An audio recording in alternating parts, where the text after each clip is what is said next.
Welcome again mga Repa Pips. Meron tayo ditong pairings cover na pininturahan na natin to dati. Bali ang ginamit lang natin top coat dito is yung acrylic na top coat clear. So ganito na yung kinalabasan niya after siyang matuyo ng mga ilang weeks na to mga Repa Pips.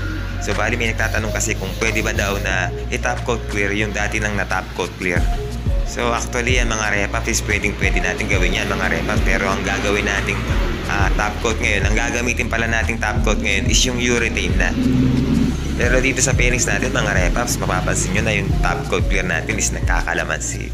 Yung tinatawag na nag-orange peel. So mapapansin nyo na parang balat orange siya mga Repaps. Ang gagawin lang natin dito is pipinuin natin ng papel de liha.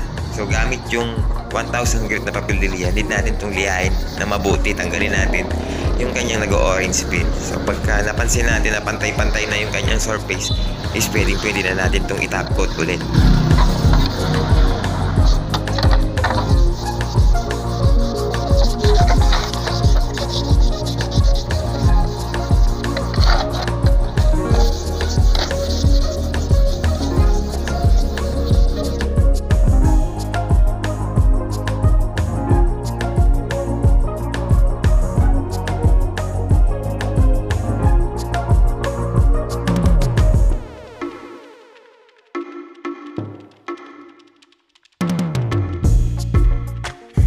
Bali kapag napansin nyo na nagpantay-pantay na yung surface ng ating paint dito mga Repaps, is titigilan na natin yan. Bali yung ganito kakinis is pwede nito mga Repapips. Mapapansin nyo na meron pa yung palubog pero hindi na natin hinabol yan para hindi maubos yung ating paint. Matatanggal din naman yan kapag tinap coat na natin yan ng 2 beses pa.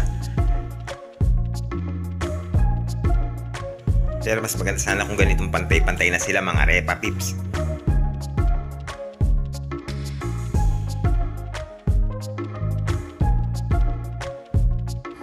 Bali gumamit tayo dito ng K92 na top coat clear mga Repa Pips na may ratio na 3:1 lang at wala nang halong thinner. Sundan nyo lang yung ganitong hagod natin mga Repa Pips. Hindi natin pwedeng ulit-ulitin para hindi siya kakapal. Kasi kapag kumapal yan is may tendency manulo yan o mag-wrinkles mga Repa Pips. At pagkatapos is uulitin din naman natin yan, pero papatuyuin muna natin yan ng at least 10 to 15 minutes. Bali yung 10 to 15 minutes yan yung interval time ng drying time bago natin yan papatungan uli. Ito na yung kinalabasan ng ating second coat mga Repa Pips. Bali sobrang kitap na yung kinalabasan at mapapansin nyo na wala ng orange peel at sobrang kinis na niya mga Repaps dahil niliya muna natin yan ng 600 grit na papel de liha. At mapapansin nyo na wala rin tong mga nanunulo dahil hindi natin to agad kinapalan nung una pa lang mga Repaps at nag-interval tayo dito. Siyempre yung pinaka-importante dito mga Repaps, hindi ito nag-wrinkles.